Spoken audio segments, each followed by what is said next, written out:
The scripture readings of today are very interesting, and it gives an insight into how a person grows in his faith, grows in understanding of himself, and how God is patient with us in our growth.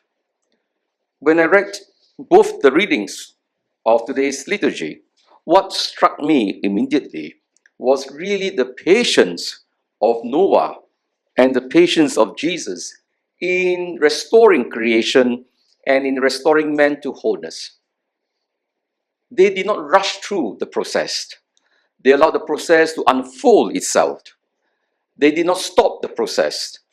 And I think it's important, therefore, that when we look at the patience, the mind of Noah and Jesus, they were sensitive, they were patient to allow transformation to take place, but in a very gradual manner, without rushing through the process or cutting short the stages a person would need to be able to grow. And so it is very interesting that when we read in today's first reading, if we examine the book of Genesis, today's first reading, we are told at the end of 40 days, Noah opened the porthole. He had made an ark and he sent out the raven. Now, of course, this raven, he went off and flew back and forth until the water dried up from the earth. The raven, of course, was not a positive symbol. Raven was always known to be a sign of bad omen, something evil. And this raven, he went out back and forth. He wanted his own freedom. He was impatient. He could not wait for the water to recede.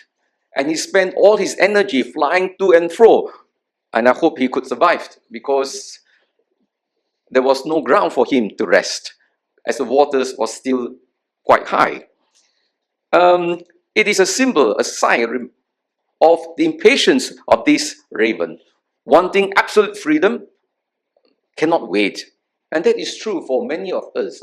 We cannot wait for our freedom, especially young people. Cannot wait, They want their freedom before they're 21. They want to cut off the apron string from their parents.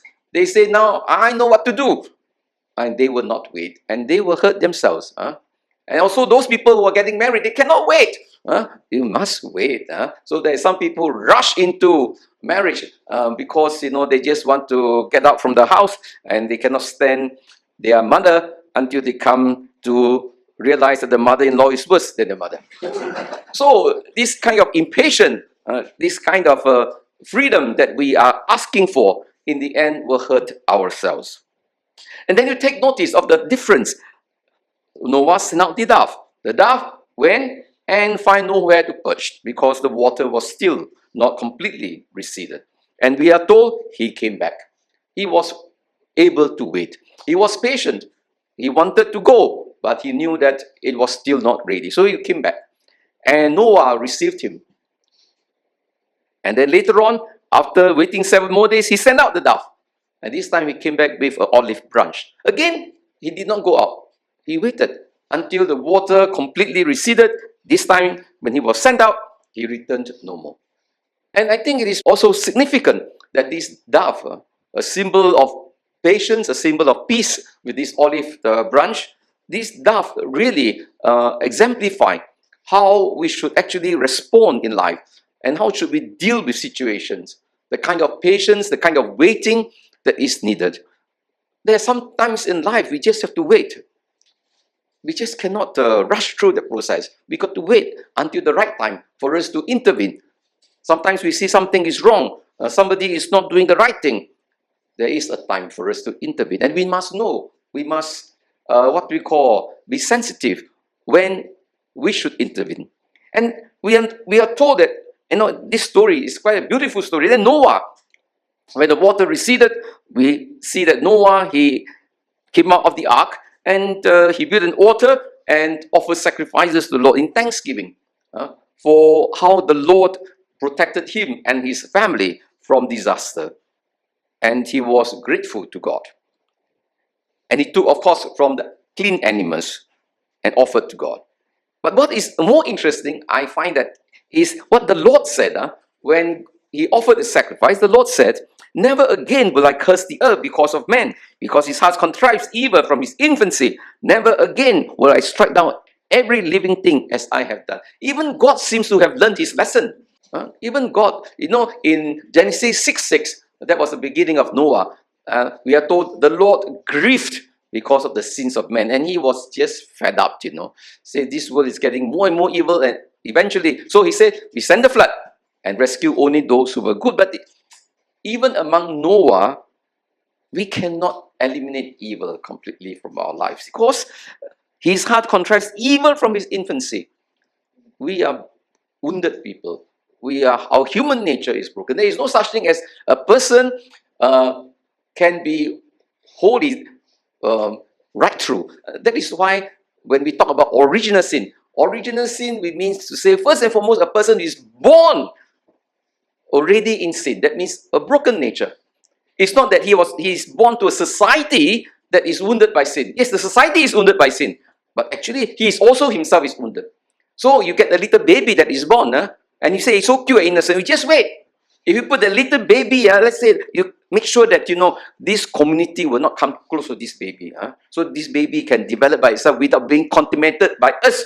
The baby will also become evil, because it's a broken, wounded person. Eventually, the baby will come out and the horns will start growing. And then we know that actually it's a human person, because that is a fact.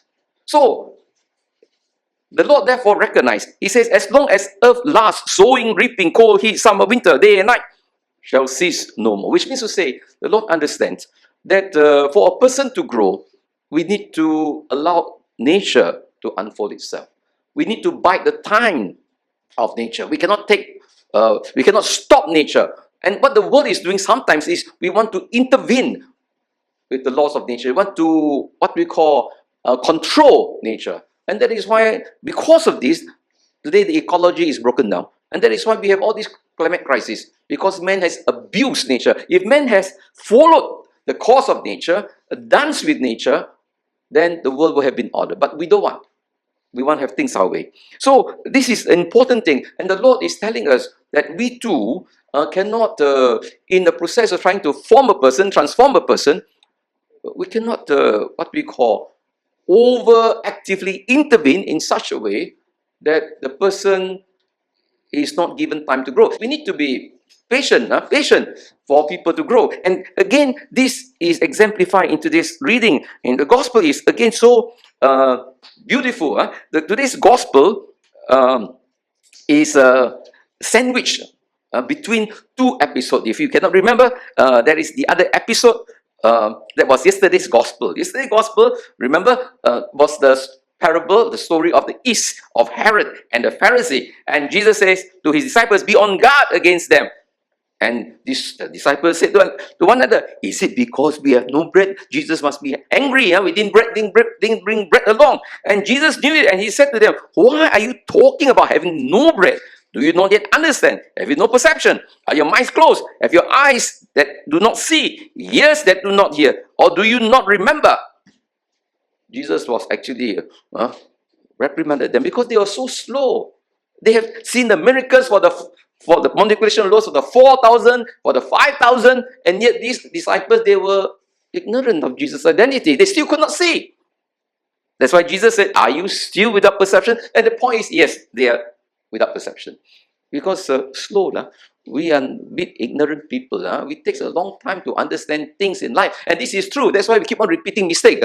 That is the reason why I keep on, fellas tell you, don't do it. You keep on repeating until, come to the last, I want to change. These are people smoke, for example. If you smoke, don't smoke, no smoke.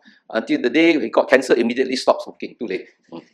So it's like that. So we keep on repeating because we are ignorant. And then tomorrow gospel is on the episode of Caesarea Philippi. And Jesus asked, who do people say I am? And of course, St. Peter said, you are the Christ. Wow, he got the right answer. He was very happy. And Jesus was happy too. You are the Christ. And then Jesus says, but this Christ, he said, the Son of Man was destined to suffer grievously, be rejected by the elders and chief priests and the scribes, and be put to death. Wow, this was too much for Peter. Peter could not accept. He was talking a political Messiah, triumphant Messiah. He was speaking about a suffering Messiah. And therefore, Peter, thinking that he was doing the right thing, took him aside and remonstrated with him. And Jesus rebuked Peter and said to him, "Get behind me, Satan, because the way you think is not God's ways, but man's." So Peter was equally ignorant, and the disciples. In fact, the disciples were still ignorant of Jesus until actually after his death and resurrection. Although Jesus was with them, they still could not see his identity. They could not recognize. And so, precisely, then we have the gospel today of the blind man sandwiched between these two episodes. Why? Because Jesus wants, St. Mark, actually it's not so much Jesus, St. Mark. St. Mark wants us to recognize that this ignorance that we have, Jesus understands. Jesus is patient with us. And that's why Jesus tolerates his disciples, his apostles, even though they make many mistakes, and Jesus was always forgiving. And this blind man that is sandwiched between these two, we are told that this blind man was brought to Jesus, and he took the blind man by the hand, led him outside the village. Again, this is one of the two incidents. The other incident is the deaf and dumb man. And Jesus took his hand and led him. For all the other miracles, have your sight back, be healed immediately. That's not this Jesus. He took time. He took him by the hand out. Because why? This blind man, most likely, he was born blind, born from birth. He has never seen anything. And so, if Jesus were to heal him instantly, and the great crowd before him, he will be frightened to death. So, when you are brought before the crowd, of course, because Jesus says, "Come, let me bring you outside the village." That is also a very important point. All these things you need to pay attention. Jesus brought him outside the village, then putting spittle on his eyes, laying his hands. So spittle is, in the ancient days, is a symbol of healing, because spittles heal. Like when you, for example, something bite your hand, you use your spittle to heal. So spittle has a healing power. So Jesus took him outside, put spittles on, he had to let him know, "I'm healing you. Just be open." And he asked, "Can you see anything?" He said, "No, I only saw men who looks like trees walking around." Okay, so that is a very blurred vision, but that prepares him, because if it's a sudden vision, be shocked, so it's a bit blurred.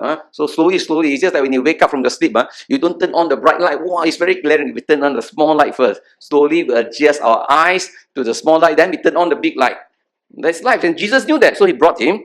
And then after that, he prayed over him a second time, and he could see things clearly, plainly. And it's important for us. So the first thing for us to take note is this, is a reminder that for us, those of us, especially when we are talking about spiritual growth, we're talking about formation. Faith of formation is a growing thing. It's an ongoing process. Those of us who have this, what we call God experience, and go for CR and so on, that's the whole problem. They think that, once I have a God experience, I graduated already. Nothing else to do. That is actually only a starting point. Because we have to keep on growing, and we keep on learning all the time. There is no such thing as a man who has graduated in faith. There is no graduation. Because every day we are learning more, deepening our relationship with the Lord, or we are retrogressing. And that is why it is important for us to, what we call in this parable, to teach us to be patient in our faith formation, and also to be responsible for our faith formation all the time. But I think the last thing you need to take note is, do not even go to the village. I think it's so very important, which means to say, sometimes a person cannot grow because of the environment. If the environment is hostile, if the environment is what we call unchristian, we have to take the person out. Because the person will be destroyed by the environment. So this blind man was taken out of the village. Because perhaps the village itself, the people will make him blind. So sometimes we have to ask ourselves, there are certain people in certain situations, they're always in sin. So like your children, if your children have bad companies, you can give all the instructions you want, the child will be affected. So it's just like, so if you live in a secularized world, if you live in a world that is anti-Christian, if you live in a world that always, what we call values different from the gospel, then of course the person is in that kind of village that is not what we call not nurturing. So you have to ask yourself, whether you yourself first, are you in a good environment? Which village are you living in your own life? If you don't have the right village, then I'm sure you will not be able to grow in your faith and to become a happy person. So the Lord told the blind man, do not go back to the village.